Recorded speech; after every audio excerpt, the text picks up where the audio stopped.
Terima kasih Anda masih bergabung bersama kami dan kini kita masuki segmen Kreatif dan kali ini kita akan bahas mengenai ekspansi dagangan pasca pendanaan lanjutan. Sudah tersambung melalui video conference ada Pak Rian Manafe, beliau adalah CEO dan juga co-founder dari Dagangan Indonesia. Apa kabar Pak Rian?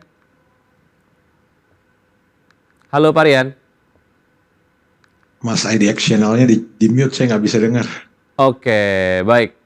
Sekarang sudah terdengar? Halo, Pak Rian. Ya, sekarang baru kedengaran. Tadi di mute. Sudah terdengar ya. Baik, terima kasih sudah bergabung bersama kami, Pak Rian. Ini bicara mengenai pendanaan lanjutan, kalau tidak salah ini adalah pendanaan yang keempat ya, kalau tidak salah Pak Rian. Yes, ini betul, selamat Mas, atas pendanaan yang diraih. Seperti apa cerita di balik pendanaan tersebut, Pak Rian? Mungkin Anda bisa share sedikit. Iya, makasih. Jadi memang sekarang kita kenal dengan suasana tech winter yang nggak gampang buat banyak tech startup. Sehingga pendanaan ini penting buat dagangan, karena ini menunjukkan bahwa banyak yang masih percaya sama dagangan, bukan cuma pengguna dagangan, bukan cuma mitra-mitra merek atau brand principal yang kerja bareng dagangan, tapi dunia investasi, khususnya investor-investor yang bergabung dengan dagangan, itu masih punya kepercayaan buat dagangan. Mereka melihat bukti nyata bagaimana kita memberikan nilai tambah buat pengguna kita, bagaimana kita fokus sama tujuan kita untuk efisiensi distribusi bahan pokok di wilayah-wilayah pedesaan. Jadi harapannya ke depan bersama investor-investor yang sudah ada maupun yang kembali bergabung di ronde ini dan juga investor-investor baru, kita bisa fokus untuk melanjutkan strategi kita, komitmen kita pada bisnis yang berkelanjutan, baik bagi pengguna kita dan juga buat merek-merek yang bekerja bersama dengan kita serta para investor kita. Baik, secara objektif apa sih yang membuat venture capital ini tertarik untuk melakukan pendanaan kepada dagangan? Apakah profitabilitas atau apa secara kinerja, Pak Rian? Iya Mas, memang ada masa ketika banyak startup itu fokusnya tumbuh sampai ada terminologi growth at all cost. Tapi buat kita itu bukan terminologi kita, terminologi kami adalah growth to profitability. Jadi dari awal dagangan udah fokus yang sama namanya positive unit economics. Dagangan udah fokus gimana kita mencapai profitability sehingga kita bisa membangun bisnis yang berkelanjutan. Jadi kita bangun kapabilitas kita dulu di awal. Kita mungkin nggak punya pertumbuhan yang luar biasa seperti beberapa startup lain, tapi saat ini karena kita sudah fokus di awal membangun kapabilitas, kita punya kapabilitas dalam memastikan efisiensi rantai supply dan juga memberikan nilai tambah buat pengguna kita dan nilai tambah untuk merek-merek yang bekerja sama dengan kita. Kita kasih data analytics, kita bantu mereka untuk promosi dan melancarkan campaign-campaign program-program promosi di pedesaan. Walaupun memang pada saat awal secara size growth-nya tidak terlalu signifikan, tapi kemudian secara profit yang penting cuan ya Pak? Saya rasa bisnis pada dasarnya itu ya Mas. Oke, baik. Sudah mencatatkan profit dan ini kemudian dari point of view vendor capital membuat mereka kemudian tertarik untuk melakukan pendanaan kepada dagangan. Baik, seperti apa sih cakupan marketnya sejauh ini Pak? Kita sekarang sudah melayani lebih dari 80.000 pengguna, Mas. Kemudian ada lebih dari 300 merek atau kita bilangnya brand principal yang udah kerja bareng kita. Kita melayani mereka semua lewat 40 hub jaringan gudang mikro yang kecil-kecil di dalam desa yang mengcover atau melayani saat ini lebih dari 25.000 desa. Semuanya bukan kota besar, semuanya desa atau kita bilangnya kota-kota tier 3, tier 4 yang ada di wilayah Jawa Tengah, Jogja, mostly kebanyakan, tapi juga mengcover sebagian wilayah Jawa Timur dan Jawa Barat. Kita punya 30.000 lebih pengguna yang aktif pakai setiap bulan dan total transaksinya hampir rata-rata 50.000 tiap bulan. Oke, jadi ini secara model bisnis dari produsen ke pengecer kurang lebih seperti itu ya? Platformnya iya, jadi kita menghubungkan merek-merek untuk bisa menjangkau pengguna-pengguna di daerah-daerah. Pengguna-pengguna yang daerah-daerah juga nggak perlu repot-repot lagi ke kota untuk belanja, tinggal pencet-pencet pakai aplikasi kita, dikirim, dan mereka bisa dapat penghasilan tambahan dengan menyediakan rak-rak mereka sebagai tempat untuk merek-merek ini promosi. Jadi kalau kita ke supermarket kan suka ada orang merek-merek promosi di lemari khusus, di banner-banner spanduk. Nah sekarang merek-merek ini juga bisa menggunakan jaringan puluhan ribu pedagang kita di daerah-daerah untuk melakukan promosi yang sama. Oke, itu sekedar untuk mengingatkan seperti apa model bisnis dari dagangan sendiri untuk pemirsa IDXL yang mungkin sempat menyaksikan kereta bersama dagangan beberapa waktu yang lalu, sekarang kemudian teringat lagi model bisnisnya seperti apa gitu ya. Oke, pendanaan ini akan digunakan untuk apa saja? Pendanaan yang seri terakhir ya, Pak Aryan, ini akan digunakan untuk apa saja ke depan? Iya Mas, jadi 40 hub kita ini cakupannya belum maksimal. Jadi kalau hari ini masih 10 sampai 15 km radius cakupannya, kita mau kembangkan lagi sampai 20 km, bahkan ada yang 30 km radius. Ini membuat jumlah pengguna yang kita layani bisa jadi 2 kali lipat dalam jangka waktu 6 sampai 9 bulan ke depan. Itu fokus pertama. Kemudian fokus yang kedua, kalau saat ini banyaknya merek-merek yang kita layani itu hanya merek-merek besar, sekarang kita mulai masuk ke merek-merek menengah, bahkan merek-merek kecil atau merek-merek lokal. Dan ke depan kita mau terus menambah merek-merek menengah dan merek-merek kecil, merek-merek lokal untuk juga bisa menjangkau, mempenetrasi pasar yang ada di desa seluas mungkin, sebanyak mungkin yang sudah dilayani oleh dagang. Baik, secara akumulatif seperti apa sih implikasi pendanaan terhadap kinerja dagangan ke depan begitu ya. Nanti mungkin kita akan bahas usai jeda berikut ini Pak Rian, dan juga pemirsa tetap bersama kami akan segera kembali. Saya masih berbincang bersama Pak Rian Manafe, CEO dan juga co-founder dari Dagangan Indonesia. Secara akumulatif mungkin implikasi dari pendanaan yang sudah didapatkan seri terakhir Pak Rian terhadap kinerja dari dagangan sendiri akan seperti apa? Ya, kita fokus untuk memberikan nilai tambah kepada pengguna dan kepada mitra-mitra merek yang bekerja sama dengan kita. Kalau hari ini kita sudah memberikan produk-produk dengan harga 20% lebih murah, kemudian diantar 24 jam berikutnya, kita akan fokus melakukan itu. Bahkan mereka sekarang bisa request kalau ada produk-produk yang mereka belum lihat di aplikasi kita, mereka bisa request. Kemudian untuk pengantarannya mereka juga bisa request preferensi jamnya.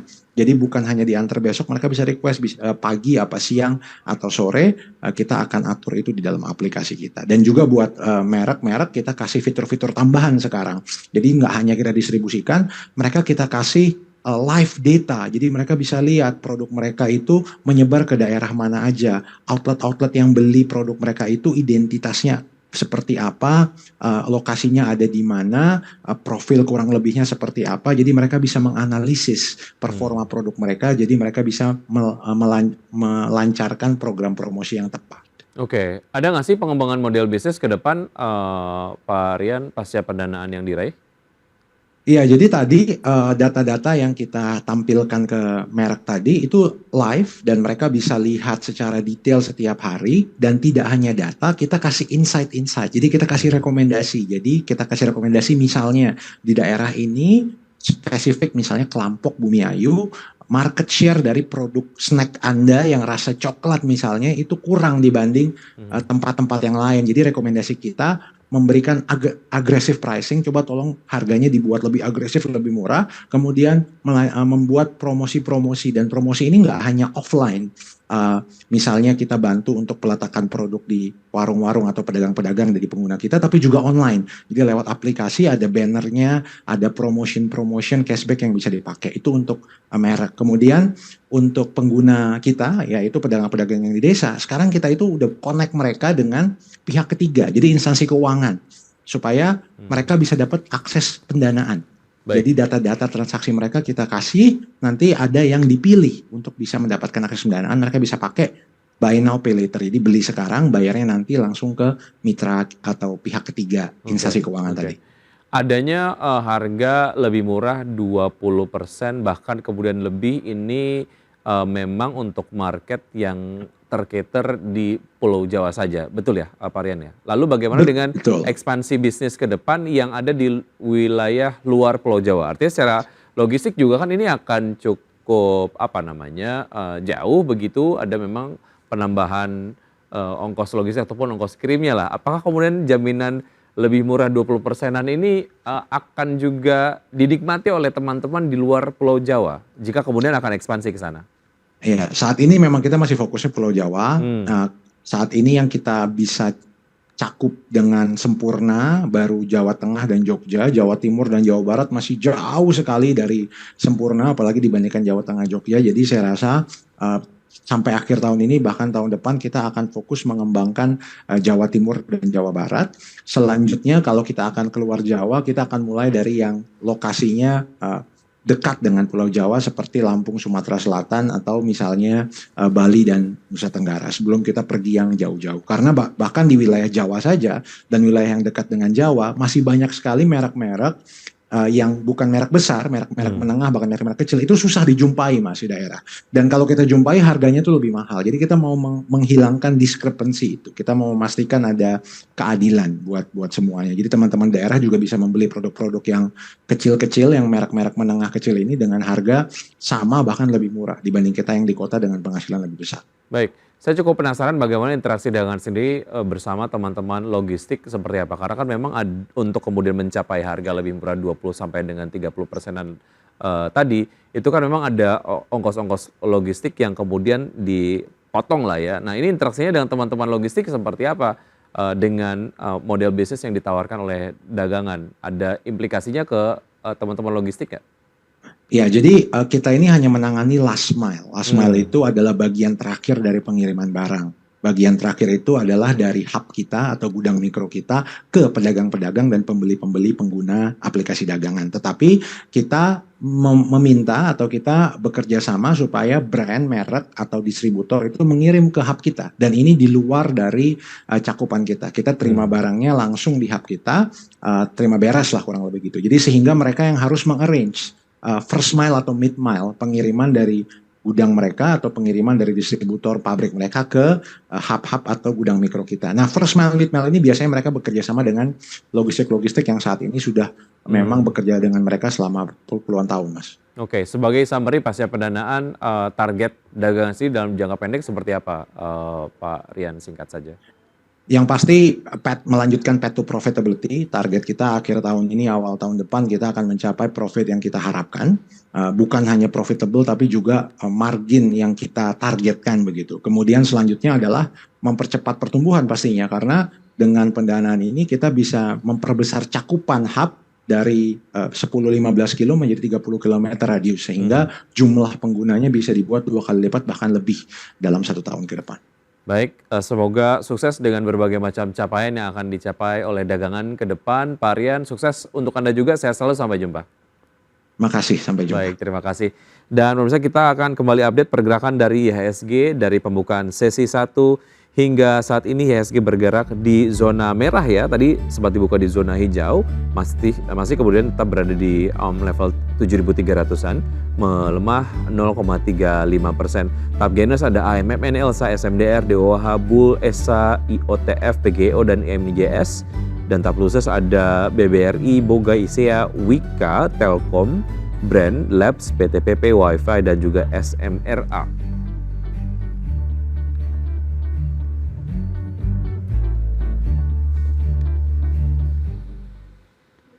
Ya, sudah 90 menit kami menemani Anda dalam Power Breakfast. Semoga pembahasan hari ini dapat menjadi referensi dan sumber informasi untuk Anda. Tetap perbarui informasi Anda hanya di IDX Channel, your trustworthy and comprehensive investment reference. Dan jangan lupa untuk menyaksikan program Market Review yang akan tayang pada pukul 10 waktu Indonesia bagian Barat. Karena urusan masa depan harus terdepan. Aku investor saham, saya Wiki Adrian. Sampai jumpa.